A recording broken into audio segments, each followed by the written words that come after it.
Ouais, ben écoute, c'est ça, je pense que c'est un peu des deux. Je pense que mon jeu est bon, mais je pense qu'il peut être encore mieux. Je pense que je pense pas avoir démontré en fait. Je pense pas encore avoir démontré quel type de joueur que je suis réellement. Tu sais. Non, je pense que c'est un peu de tout ça, mais comme je l'ai dit, je regarde vers l'avant. C'est des choses que je contrôle pas, puis lorsque mon tour viendra, je vais m'assurer d'être prêt, puis de démontrer que je peux aider l'équipe à gagner des matchs.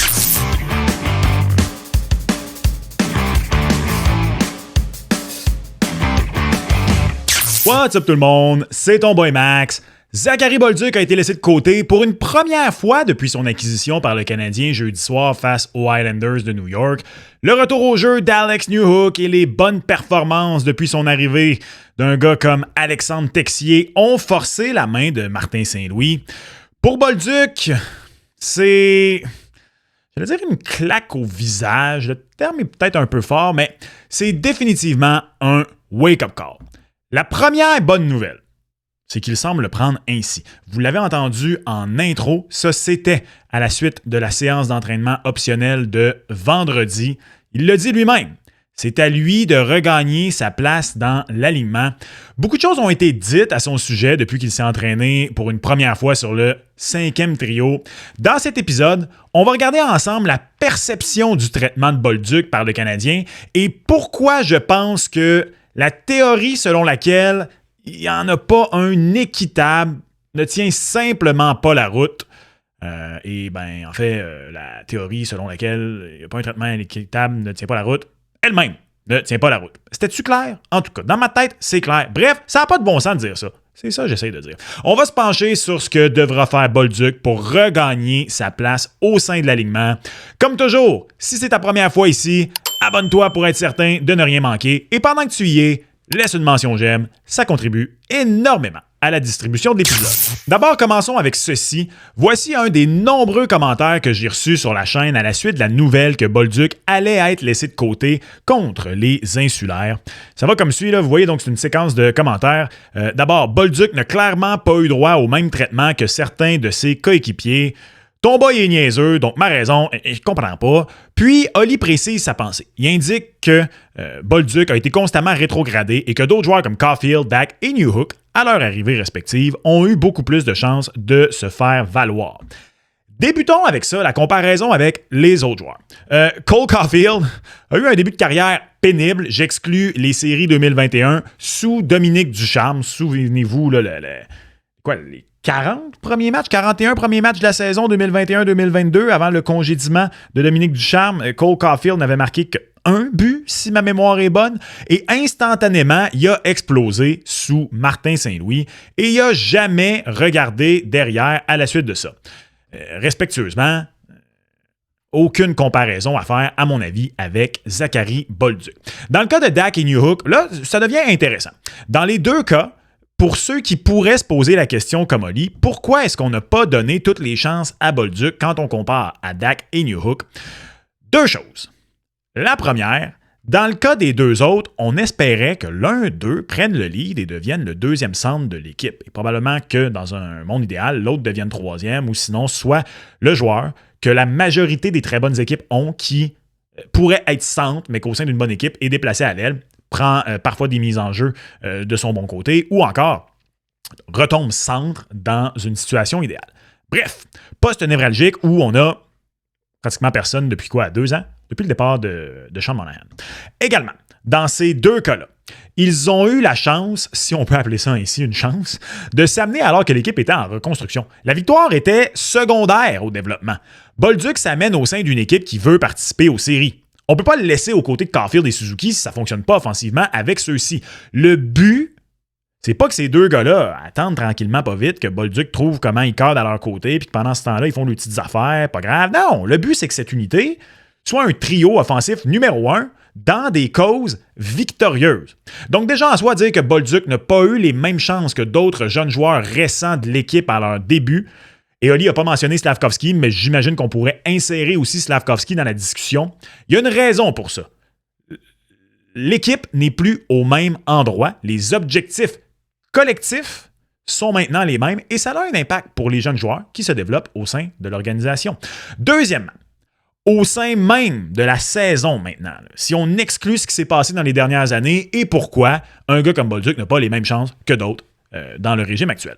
Est-ce qu'on peut effectivement dire que Bolduc n'a pas eu sa chance, ou plutôt ses chances, au sein de l'équipe? Si on regarde d'abord à 5 contre 5 cette saison, 4 ailiers, vous voyez là, je les ai mis en orange et jaune, 4 ailiers, donc, ont eu la chance de jouer aux côtés de Caulfield et Suzuki pour au moins 70 minutes. Donc, vous le voyez, là, au moins un nombre de minutes intéressantes, un séjour, un essai quand même intéressant et quantifiable aux côtés de ces gars-là. Bien sûr, celui qui a été le moins utilisé jusqu'ici, c'est Kirby Dach. Vous le voyez en bas, présentement, sont classés par nombre de minutes disputées aux côtés de Caulfield et Suzuki.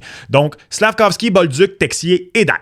Première chose qu'on remarque, c'est qu'après Slavkovski, Bolduc est en fait celui qui a eu le plus de chances de se faire valoir auprès de Caulfield et Suzuki. Et le constat est que dans l'ensemble, c'est l'unité qui a malheureusement le moins fonctionné. Première chose, un peu surprenante si vous voulez mon avis, si on reclasse tous ces joueurs par le nombre de buts marqués par 60 minutes. Lorsqu'ils sont aux côtés de Caulfield, Suzuki, si on les classe dans le bon ordre, voilà, c'est avec Slav qu'on marquait le moins de buts par 60 minutes, Caulfield et Suzuki, cette saison. Il faut dire par contre que c'est lui qui a eu le plus gros échantillon. Vous le voyez, 288,1 minutes. Plus l'échantillon est gros, plus on se rapproche de la réalité absolue. Ça ne veut pas dire que c'est ça qui se passerait, mais fort probablement que Dach, Texier et même Bolduc, plus on aurait passé une minute, plus ce chiffre-là aurait baissé. 4,9, 3,42, 4,59, c'est quand même énorme. J'ose croire que ça n'aurait pas resté ici, mais sait-on jamais. Et quand on prend en considération les buts accordés également, parce que là, vous dites, marque plus qu'avec Slav. Oui, mais regardez maintenant, les buts comptent par 60 minutes. Étonnamment, c'était encore mieux avec Texier qu'avec Slavkovski et que quand c'était Slavkovski aux côtés de Caulfield et Suzuki. Ceci étant dit, encore une fois, par contre, l'échantillon est beaucoup plus grand. Et Bolduc est à peu près dans les mêmes eaux que Kirby Dach. Sauf que lorsqu'on prend tout ça et qu'on le met ensemble et qu'on fait le ratio, donc le nombre de buts qui est marqué versus le nombre de buts accordés, on voit donc que Dach, c'est l'inverse. Ça carbure offensivement depuis que Kirby Dach est sur ce trio-là. C'est plus difficile dans son territoire. Mais dans l'ensemble, le bien qu'apporte offensivement Kirby Dach par rapport à Zach Bolduc compense le caractère défensif pour qui c'est un peu plus difficile donc pour ce trio-là lorsqu'on est sur la glace avec Kirby Dach par rapport à Zachary Bolduc. Vous le voyez, là, 58,8% des buts marqués lorsqu'ils sont sur la glace sont à la faveur du Canadien lorsque c'est Bolduc, ce qui est pas mauvais. Là. Soyons honnêtes, c'est pas mauvais. C'est juste que malheureusement, souvenez-vous, on marquait pas à 5 contre 5 du côté de Caulfield et Suzuki lorsqu'on jouait avec Zachary Bolduc. On peut donc pas dire que Bolduc n'a pas eu sa chance. Il a eu sa chance. Et il ne l'a pas saisi. Et j'ai même pas parlé de l'avantage numérique, où il a, encore une fois, eu la chance de prendre le fameux rôle de bumper sur la première unité, sans succès. Et on l'a essayé à plus d'une reprise. On n'a pas fait quelques matchs, ça n'a pas fonctionné, bang, on est passé à autre chose. Même après avoir remplacé Bolduc par Demidov, il y a eu des essais, il est revenu et tout ça. Il a eu ses chances. Il ne les a malheureusement pas saisis. Là où j'avoue, par contre, contre-argument, thèse, antithèse, synthèse, c'est important. Où j'avoue qu'Oli a un point, c'est que si on va au-delà du premier trio, avoir une chance, c'est pas juste le premier trio, il me semble. C'est une bonne partie, puis c'est une méchante belle audition, mais c'est pas tout. On l'a jamais, par exemple, essayé avec Kapanen et Demidov, ou même simplement avec Demidov, quelque chose que, pour moi, ça me semble écrit dans le ciel qu'un jour, ces deux gars-là doivent jouer ensemble. Mais bon, c'est peut-être moi qui ai été dessus là-dessus. C'était Newhook puis Slavkovski. Il n'y a pas eu période de test, ou du moins une assez grosse période de test, avec un Zachary Bolduc aux côtés de ces gars-là. Et revenons, en fait, justement, à nos trios qui ont été tentés, là. Ben, vous le voyez ici, il y a seulement Slavkovski et Newhook qui ont été essayés pour au moins 70 minutes avec Kapanen et Demidov. Là, c'est encore le même, là, mais vous voyez, Newhook, il est là. Il est juste ici. Slav, c'est juste ici. Voilà. Je Je tenais à vous le montrer. Est-ce qu'il aurait au moins mérité un essai là? Personnellement, je pense que oui. Martin Saint-Louis a clairement une réticence à mettre 2 recrues avec un joueur de 2e année, même si Slav est pas bien plus vieux, vous me direz. C'est vrai. En fait, il est même plus jeune que Kapanen, de presque 1 an. Mais il a plus d'expérience. Il a plus d'expérience dans le national de hockey, c'est à prendre en compte. Ça nous ramène donc à ceci.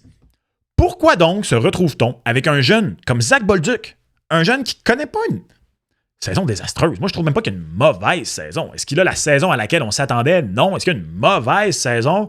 Ben là, c'est peut-être moi qui est trop clément envers lui. Moi, je trouve pas qu'il y a une mauvaise saison. Mais comment se retrouve-t-on avec un gars comme lui, qui clairement, on a fait son acquisition pour qu'il soit dans les plans de l'organisation, dans les estrades, au moment le plus important de la saison? Ben, en partant, il l'a dit lui-même, parce qu'il n'a pas saisi sa chance. Et c'est ce qu'on vient d'illustrer. Mais un peu aussi, parce que Ken Hughes a trop bien fait son travail. Je blague, mais à peine. Quand on regarde cette formation maintenant complète du Canadien, qui tasse, si vous me passez l'expression, puis oui, je dis formation complète, là, je sais que Patty Laine n'est pas là, mais dans ma tête, Laine, plus d'implant. Donc, qui tasse, si vous me passez l'expression, Zachary Bolduc. Dites pas Gallagher, s'il vous plaît. Manque de respect envers le vénérable Gary. Blague à part, c'est définitivement pas Alex Newhook, ni Dak, qui étaient là au début de l'année, qui avaient leur rôle, et qui honnêtement le font quand même bien. Je veux dire, je suis pas le plus grand fan de Kirby Dach, là, mais ça se passe bien. Ce sera pas Dano, même si c'est une acquisition. On a fait son acquisition parce que ça marchait pas au centre. Un argument pourrait être amené que, ben, en fait, Dano a tassé Dak et Newhook pour de bon sur les flancs. Point pris, point accepté, true. Mais en réalité, non. Il manquait un centre digne de ce nom, peu importe. Non, c'est Alexandre Texier. C'est Alexandre Texier qui tasse Zachary Bolduc de la formation maintenant qu'au moins pour encore minimum un match, on a une formation en santé, amenée comme Diachelon, mais qui pense tellement bien la plaie qu'il ne mérite pas de sortir, moins que Bolduc en tout cas. Et c'est lui que Bolduc doit maintenant battre pour reprendre sa place dans la formation, à moins qu'il y ait transaction pour diminuer le nombre d'attaquants. Hughes est allé chercher un joueur en Texier qui a complètement changé la donne et qui fait trop bien le travail qu'il lui est demandé. Donc tu regardes ça et tu te dis, man, il ne peut pas sortir. Exactement la même situation il y a 2 ans et on ne tasse pas Bolduc pour ça. Son développement et rôle à long terme serait trop important pour ça. Et c'est important de le mentionner. Il y a peut-être beaucoup de gens qui vont venir en commentaire et dire « Il ne mérite pas ça, il ne mérite pas de se faire tasser. » C'est un méchant beau problème. Et c'est là où le Canadien va devoir bien gérer la situation, bien apprendre à être une bonne formation qui non seulement vise les séries, mais dans les prochaines années, on espère qu'il va même viser la Coupe Stanley. Au sein d'une bonne formation, c'est ça qui arrive. Il y a une raison pourquoi tu es au sommet d'un classement. C'est pas juste parce que tes meilleurs sont très bons. C'est parce que ta formation, quand tu la regardes en entier, elle est bonne. Et donc, certains joueurs, ceux qui sont sortis de l'alignement, tu regardes, tu es comme, man, ça, c'est un joueur qui devrait, au sein d'une moins bonne équipe, être de l'alignement. C'est un joueur qui mérite peut-être pas de sortir. Quand tu as une formation qui va tellement bien, des fois, c'est ça qui arrive. Donc, effectivement, il y a ça aussi. En tant que partisan, c'est important de changer peut-être sa lunette, la façon qu'on regarde. C'est différent lorsque tu as une formation de haut classement. Effectivement, ça risque de vous arriver très souvent dans les prochaines années de regarder l'équipe et de vous dire « Man, c'est lui qui sort à soir. Damn, il me semble qu'il ne mérite pas. » Non, mais qui te sort? Qui te sort de la formation? Et déjà, on commence à le voir. Tu regardes la formation actuelle du Canadien, tu te dis « Hi, Bolduc? Ouais, mais qui te sort? » Je ne dis pas qu'il n'y a personne d'autre qui mérite débat, mais c'est là où la discussion en est présentement. Je pense pas que c'est une bonne idée d'avoir Bolduc en haut, c'est la galerie de presse, pour de trop longues périodes de temps. J'adore ce joueur, pas juste à cause de ses repaths. Je niaise, mais à peine. Je pense qu'à long terme, c'est un gars qu'il te faut pour ton 6 du milieu. Là. 2, 3e trio, rapidité, capable de marquer, bon tir, apport offensif secondaire, 2e vague d'avantages numériques. C'est un gars bon pour ça. Puis peut-être même avec des blessures, tu sais, s'il trouve son rôle et tout ça, capable d'être le diachelon sur le premier trio pour revenir à Alexandre Texier. Bref, c'est à lui de s'ajuster. Forcer la main des entraîneurs. Ça, c'est à court terme. Il a tous les atouts pour le faire et à première vue, je peux me tromper. On n'évalue pas le caractère d'un homme avec un point de presse d'après pratique un beau vendredi de février. Là. Mais il semble avoir la bonne attitude par rapport à ça. Au-delà de ce qu'il a dit dans le point de presse, puis je vous invite à aller écouter le reste, là, je vous ai fait jouer un morceau, un extrait en intro. Dans la façon de parler, le body language et tout ça, je sens un gars qui a la tête à la bonne place et qui a la bonne attitude par rapport à tout ça. Je ne sentais pas un jeune frustré. Je ne sentais pas, ou du moins, je veux dire, c'est normal qu'il soit, là, mais qu'il le canalise bien, en fait. Il peut définitivement être impliqué dans une transaction, je tiens à le dire. J'espère que non, personnellement, mais ce serait de mentir de dire qu'il ne peut pas l'être. C'est un bel actif. Un actif que je pense qui est plus précieux aux Canadiens qu'en monnaie d'échange, mais ça reste qu'il faut le mentionner que le Canadien est une formation qui commence à monter, qu'il y a d'autres bons jeunes joueurs qui risquent de s'amener et de faire leur place. Je pense entre autres à Michael Hage. Ça se peut qu'il soit transigé. Tout à fait. Personnellement, j'espère qu'il va en faire assez pour ne plus sortir de la formation, qu'il va rentrer à nouveau et qu'il ne sera pas transigé par le Canadien. Mais pour le moment, non, le Canadien ne traite pas injustement Zach Bolduc. Il est victime, 1, du fait qu'il n'a pas réussi à s'imposer et 2, du fait que la formation est meilleure qu'elle ne l'a été depuis 5 ans. Et oui, c'est à lui de prouver qu'il peut regagner sa place au sein de la formation et ne plus la perdre. Que penses-tu de l'épisode d'aujourd'hui? Comment réagis-tu à tout ça? Laisse-moi le savoir en commentaire. Tu veux savoir pourquoi je pense pas que c'est obligatoire pour Kent Hughes de bouger d'ici la date limite des échanges? Pas Patty Laine, là, mettons. Là. C'est ici. Et on se reparle lors du prochain épisode. Ciao!